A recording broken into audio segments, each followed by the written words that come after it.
Be no relationship. धमकी धमकी और धमकी। आज के आज सब कुछ बंद करवा दीजिए प्रधानमंत्री जी। कहते हैं सब कुछ बंद करना होगा, वो हम कर देंगे। हमें लाइन ऑफ कंट्रोल को आग लगाना होगा। आग लगानी होगी तो आग हमें मालूम है कि आग लगाने वालों का फिर जिस्म कैसे जलता है। पाकिस्तान का ऐसा हलवा बनाएंगे। हलवा बनाएंगे तो फिर हलवा हमें खिलाना भी आता है और हलवा गरम कैसे होता है ये भी हमें मालूम है। पता नहीं लगेगा सर मिसाइल कहां से गई कहां से आई। सोचना भी नहीं भाई, सोचना भी नहीं भाई, सोचना भी नहीं भाई। Planned by the Pakistan army. planned by the Pakistan Army. Pakistan army पर ऑपरेशन होगा। को ऐसी सजा मिलनी चाहिए, ऐसी सजा मिलनी। सजा तो उसे मिलेगी जो गुनाह करता है, और गुनाह की सजा तो आपके पास है। 10 बार सोचे। हम 10 बार नहीं, एक ही बार सोचते हैं, और जब सोचते हैं तो फिर जवाब भी देते हैं। सामने कराची दिख रहा है। सामने कराची है। कराची आने में अभी बहुत देर लगेगी भाई।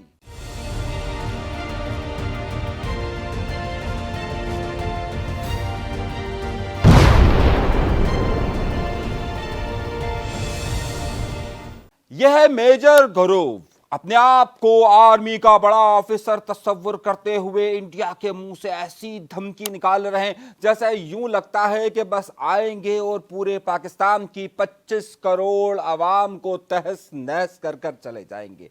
ये वो ख्याली पुलाव है जो इंडिया गुज़िश्ता 75 साल से बना रहा है, मगर इसके पीछे हकाइक क्या है और इसकी हर बात का जवाब हम देते हैं कि जनाबे वाला क्या ये मुमकिन है या नहीं है। एक बड़ी तहलका अंगेज वीडियो इन्होंने बनाते हुए ऐसे दावा किया है कि ये आएंगे कराची में बम्बार्टमेंट करेंगे, ये आएंगे पिंडी में बम्बार्टमेंट करेंगे और सब कुछ हो जाएगा। इनके जरा दावों की हकीकत और इनमें से जरा सी सच्चाई को खंगालने की कोशिश करते हैं कि कितने सच्चे हैं ये आकर अपनी तकरीर में फौरी तौर पर धमकी देते हैं कि लाशें ही लाशें होंगी, लाशें बिछा कर रख देंगे। जरा सुनिए। मैं सुनना चाहता हूं रावलपिंडी से चीख की आवाज, कि जब इनको दर्द होता है ना फिर इनकी चीखें सुनाई देती हैं। मैं वो सुनना चाहता हूं। इनकी चूड़ियां टाइट करिए सर। ना, अब अगर लाशें बिछाने का आपको इतना शौक है तो पाकिस्तान उस जमीन पर वाक़या है कि जिसने बहुत कुछ देखा है। अगर इसकी पूरी तारीख को उठाकर देखेंगे आप तो सिर्फ यही खित्ता और यहीं के लोग हैं कि जिन्होंने हमेशा हमेशा हमेशा हमेशा हमेशा मुंह तोड़ जवाबात दिए। और अगर आप तारीख उठा के देख लीजिए कि जहां पर इंडिया इस वक्त मौजूद है, पूरा का पूरा इंडिया, तो उसने कभी भी इस खित्ते का दिफा नहीं कर सकी है। ये सोचिएगा भी नहीं। अब इन्होंने फौरी तौर पर यह कहा कि यह हमला इसलिए हुआ है क्योंकि आसिम मुनीर साहब ने तकरीर की थी और इस वजह से यह हमला हुआ है। थोड़ा सा सोचिए कि अगर ऐसी तकरीर करने से ही अगर मामला हल होते तो फिर क्या बात थी। ऐसी तकरीर तो इंडिया में कई बार की जाती है। आसिम मुनीर साहब या इस तरह की तकरीरों को इन्होंने कहा कि यह सबसे बड़ी वजह है कि तकरीर हुई थी। भाई साहब, ये तकरीर जो है वो सिर्फ पैगाम था। ऐसे बहुत सारे पैगाम आपको मिल सकते हैं, लेकिन एक तकरीर की वजह से कहना ये तकरीर की थी इसलिए यह अटैक हुआ, ख्याली पुलाव है।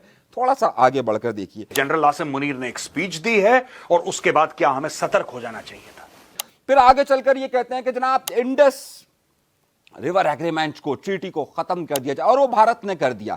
इंडिया ने सबसे पहले पाकिस्तान के इस मामले पर हदफ किया और इसका सिर्फ और सिर्फ निशाना खास तौर पर ये इंडस रिवर यानी कि दरियाए सिंध के हवाले से जो मामला था वो उन्होंने मुअत्तल किया। 1960 में बनने वाला, 1960 में होने वाला ये मुआहदा पाकिस्तान और इंडिया के दरमियान जो हुआ था उसकी गारंटी वर्ल्ड बैंक ने दी थी। आज भी वर्ल्ड बैंक मौजूद है। इस दौरान 1960 के बाद 1965 की जंग होती है, 1971 की जंग होती है, कारगिल का वाकया होता है, क्राइसिस पर क्राइसिस आते हैं, जंगें होती है, लेकिन उसके बावजूद भी आज तक इंडिया इस मुआहदे को मुअत्तल नहीं कर सका था क्योंकि इसकी गारंटी देने वाला वर्ल्ड बैंक था। अब ये कहते हैं जनाब कुछ नहीं होगा, 3 साल तक केस होगा। Walk out of the Indus water treaty, देख लेंगे क्या होगा। केस चलेगा ना सर, केस ही तो चलेगा। चलने दीजिए केस, देख लेंगे। खास तौर पर अगर आप इस मुआहिदे को देखिए तो इस मुआहिदे के 2 पार्ट थे, एक ईस्टर्न पार्ट है, एक वेस्टर्न पार्ट है। जो ईस्टर्न पार्ट है उसके अंदर 3 दरिया मौजूद हैं और 3 दरिया में रावी, व्यास और सतलज है। रावी और व्यास सतलज में वैसे ही इंडिया ने पानी कम कर दिया है। और उसके बाद जो वेस्टर्न पार्ट है उसमें सिंध, झेलम और चनाब के 3 दरिया मौजूद है। अब अगर ये पानी को करते हैं तो इसको मालूम है कि पाकिस्तान का खास तौर पर 25% से ज़्यादा जो हमारे पास इस वक्त पावर सेक्टर है वो भी इन्हीं बैराज से आता है। लेकिन क्या ये कर सकेगा? इसके पीछे वर्ल्ड बैंक और अभी बहुत सारे सालिस मौजूद है। ना ही पाकिस्तान को ये बंद कर सकता है, ना ही ये इतना आसान होगा। सिर्फ धमकी देना आसान होता है, धमकी देने के बाद उसको भुगतना जो है ना वो इतना आसान नहीं होता है। आज तक इंडिया ने सिर्फ धमकियां ही धमकियां दी है और यह भी एक धमकी का ही अंदाज है। प्रधानमंत्री जी, मैं आपसे गुजारिश करूंगा, मेरी रिक्वेस्ट है आपसे, walk out of the Indus water treaty. आगे सुनिए जनाब, ये कहते क्या हैं? ये कहते हैं कि फौरन हाई कमीशन को बंद कर दिया जाए और तमाम जगहों को हटा दिया जाए। तो क्या पाकिस्तान मुंह देखता रह जाएगा? ऐसा मुमकिन नहीं है। बड़ी बड़ी बातें कर देना और बड़े बड़े दावे कर देना आसान होता है। पाकिस्तान को ऐसी सजा मिलनी चाहिए, ऐसी सजा मिलनी चाहिए कि पाकिस्तान 10 बार सोचे। फिर आगे चलकर ये क्या कहते हैं कि जनाब आज के बाद इनका सब कुछ बंद कर दिया जाए, आज के आज सब कुछ बंद कर दिया जाए। शायद इंडिया की ख्वाहिश 1947 से लेकर आज तक यही रही है, लेकिन ये इतना आसान नहीं है। और आज की बातों से और इनके पूरे अंदाज से अगर आप देखिए तो आपको ऐसा लगेगा कि कहीं ना कहीं पर ये बातें बिल्कुल सच अब साबित हो गई है कि जो 1947 में पाकिस्तान बनने का अमल था, आज इस बात को ज़्यादा तक़वियत मिल गई है कि वाकई में दो कौमी नज़रिया ठीक था। बता दीजिए लोगों को, पूरे दुनिया को, लोगों को बता दीजिए कि इस बार दिवाली सर्दियों में नहीं, दिवाली अप्रैल के महीने में। उसके बाद ये क्या फरमाते, अब जरा सुनिएगा। अब जब अपने व्लॉग नशर कर रहे होते हैं तो इसके 6 मिनट 27वें सेकंड पर ये जनाब फरमाते हैं कि पाकिस्तान के साथ कोई क्रिकेट नहीं होनी चाहिए। आप चैंपियंस ट्रॉफी के लिए मुंह जोड़ लेते। भाई आपको करना तो पड़ेगा, सही है, कुछ भी कह लीजिए आपको, चाहे दुबई का ही क्यों ना हो, लेकिन पाकिस्तान को इंडिया को पाकिस्तान के साथ मैच खेलना पड़ा। जितनी बड़ी बड़ी बातें करनी है वो कर लीजिए। आप कर दीजिए बॉयकॉट, कर दीजिए बॉयकॉट। नहीं खेलना पाकिस्तान के साथ, कोई भी रिश्ता नहीं रखना। दूसरी तरफ कह रहे हैं कोई पाकिस्तानी नहीं आना चाहिए। और समिता सिंह ने जो बात कही थी कि पाकिस्तान के अदाकारों को आना चाहिए, नहीं जी, इनको क्या पता ये किस तरीके से करते हैं। जनाब आपको भी कुछ नहीं पता और इतना आसान नहीं है। अगर आपको ये बात का पता और आज के दौर में अगर आप रोक सकते हो तो इस वक्त, क्योंकि मेरी बात इंडिया के अंदर भी सुनी जा रही है, तो आप रोक सकते होते। कहते हैं ओलंपिक का बाइकआउट अगर कर सकते हैं तो जनाब चैंपियंस ट्रॉफी का भी बाइकआउट कर देना चाहिए। पाकिस्तान के साथ कोई मैच नहीं खेलना चाहिए। अरे यार, वैसे ही आप इतना डरते हैं तो डर कर कितना डरेंगे? यानी कि आप इतना डरते हैं हर मैदान में पाकिस्तान के साथ कि आप जानबूझ के, आप इसलिए थोड़ी कह रहे हैं कि पाकिस्तान के साथ नहीं खेलना चाहिए वाकया हुआ है। दर हकीकत आपको डर और खौफ अपनी हार का हर वक्त इसलिए होता है कि आप कहीं पर आपको मालूम है कि आपसे अच्छे अदाकार पाकिस्तान के पास मौजूद है, आपको मालूम है आपसे अच्छे क्रिकेटर पाकिस्तान के अंदर मौजूद है, तो आपका डर ये होता है हमेशा कि अगर हम हार जाएंगे तो हमारे नज़रिए को, हमारी हिंदू तवाह को नुकसान पहुंचेगा। सिर्फ आपका ये डर और खौफ है कि जिसकी बुनियाद पर आप कहते हैं। एक साफ, एक दो टूक पैगाम चला जाए बीसीसीआई को, एक दो टूक पैगाम चला जाए बॉलीवुड को। पाकिस्तान के साथ कोई क्रिकेट नहीं होगी, पाकिस्तानियों के साथ कोई फिल्में, इनको अभी तक इस खुमारी, इस नशे से ही नहीं उतरे। अब आइए उसके बाद ये कहते हैं जनाब 8वें मिनट ये क्या कहते हैं, चीन आपके आगे पीछे घूम रहा है। बस चीन अब देखिएगा इस मामले में कुछ नहीं बोलेगा। देखिए, चीन और पाकिस्तान का ताल्लुक बहुत पुराना है और इतनी देरीना दोस्ती है कि आपको शायद उसका अंदाजा नहीं है। यहां पर सीपैक के हवाले से चाहे जो भी मामलात हुए, लेकिन आज तक चीन और पाकिस्तान का राब्ता नहीं टूटा। बस अभी आप देखिएगा कि चीन आपके आगे पीछे घूम रहा है। भाई मोदी चीन के आगे पीछे घूम रहा है, चीन को आगे पीछे घूमने की जरूरत नहीं है। वो चीन जो अमेरिका को मुंह दे सकता है उसके लिए भारत कोई अहमियत नहीं रखता। और लद्दाख के मामले पर आपने देख लिया था कि चीन ने पाकिस्तान का किस तरीके से साथ दिया था। तो अगर ये बातें कही जा रही है कि जनाब यूं हम कर देंगे और चीन देखिए कुछ भी नहीं करेगा, इतना आसान नहीं होगा।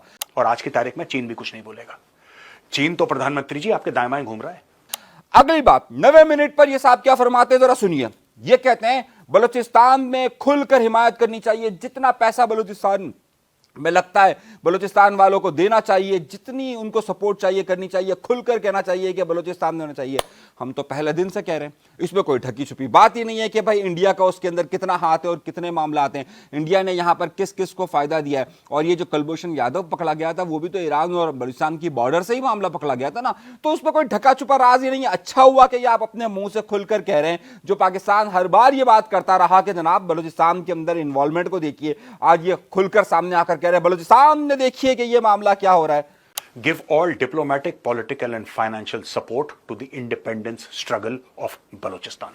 हमने पहले भी कहा था और आज भी कह रहे हैं, आज आपके मुंह से इकरार अच्छा लगा, बहुत अच्छा लगा कि चलिए सच तो सामने आया कि बलूचिस्तान में भी आप ही लोग इसके पीछे। लाइन ऑफ कंट्रोल में गोलाबारी कर दीजिए, यहां पर लाइन ऑफ कंट्रोल को तबाह कर दीजिए। और लाइन ऑफ कंट्रोल पे आप जो है वो इस बार दिवाली के मौके, दिवाली को अप्रैल में ही आप बनाइए और लाल एलओसी को, लाइन ऑफ कंट्रोल को आप खून कर दीजिए। अब ये साजिश क्या बता रहे हैं, देखिए आपको साजिश सुनाता हूं मैं, जरा सुनिए क्या कह रहे हैं। हमें लाइन ऑफ कंट्रोल पे हैप्पी दिवाली करनी होगी, हमें लाइन ऑफ कंट्रोल को आग लगाना होगा।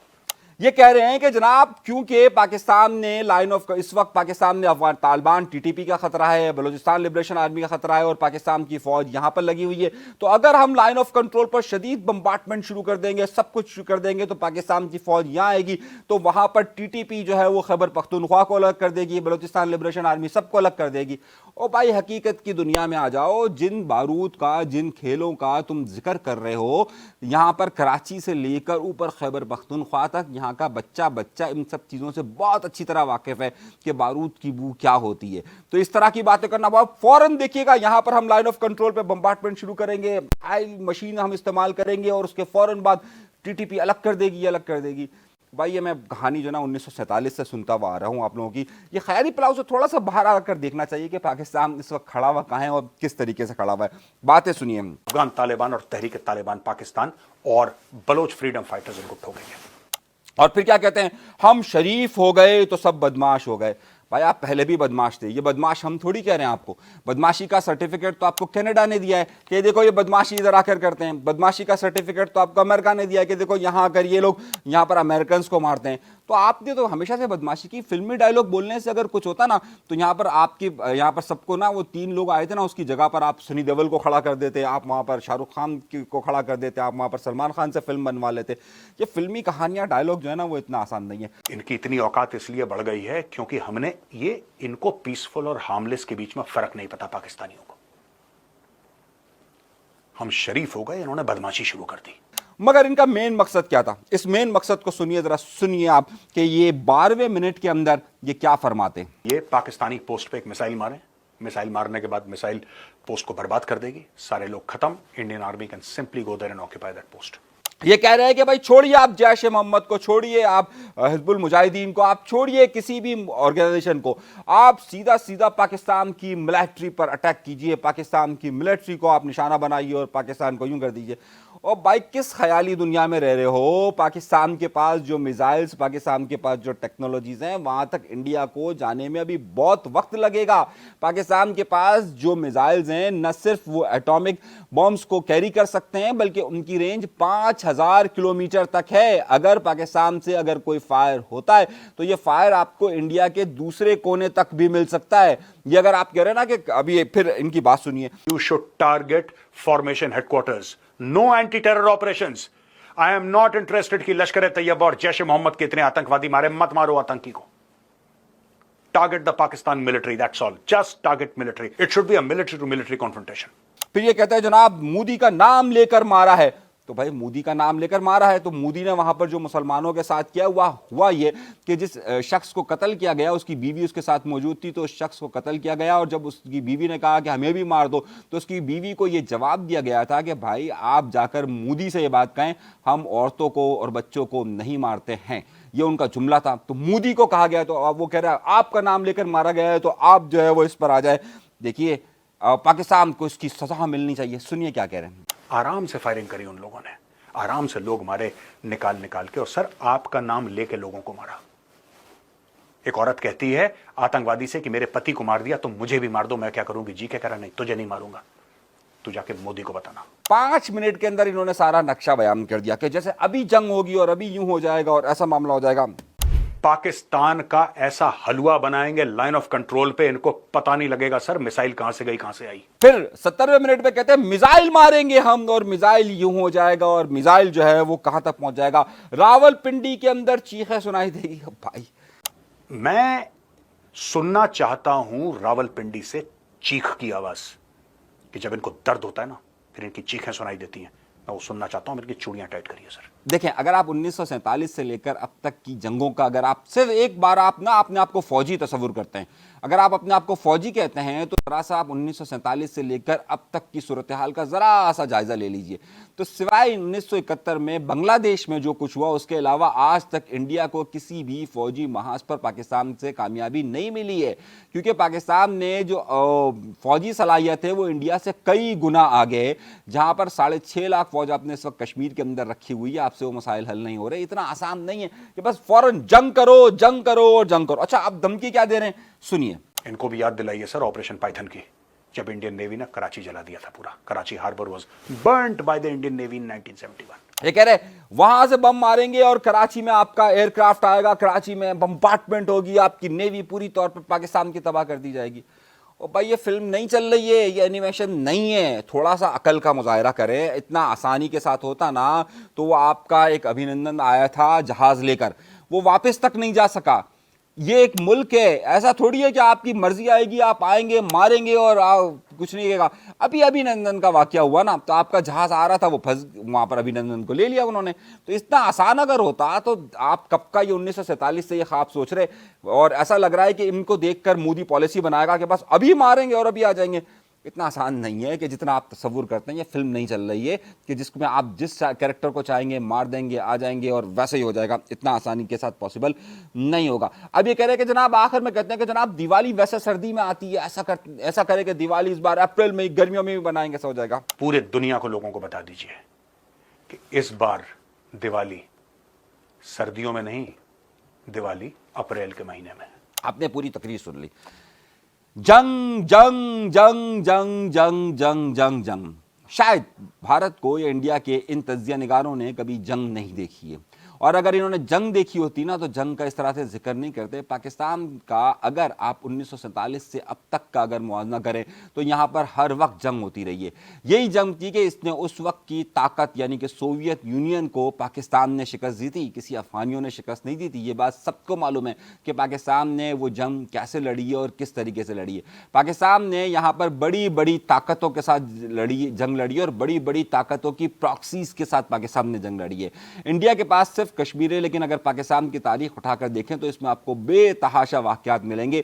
ये गोला बारूद की बातें करना और इतनी आसानी से बात करना, बस यूं जहाज जाएगा, यूं मारेगा, सबको खत्म करके चला जाएगा, ये फिल्मी कहानियां नहीं है। इसके जवाब में पाकिस्तान का जो रिस्पॉन्स है, बड़ा ही जबरदस्त किस्म का रिस्पॉन्स आया है, और उन्होंने अभी बड़े तहम्मुल का मुजाहरा किया है। लेकिन एक बात याद रखिएगा कि अभी तक की मैं आपको सिर्फ इतनी इतला बता दूं, ये गुरेज साहब को, आप फौजी हैं तो जरा जाकर जरा मालूमात कर लीजिएगा।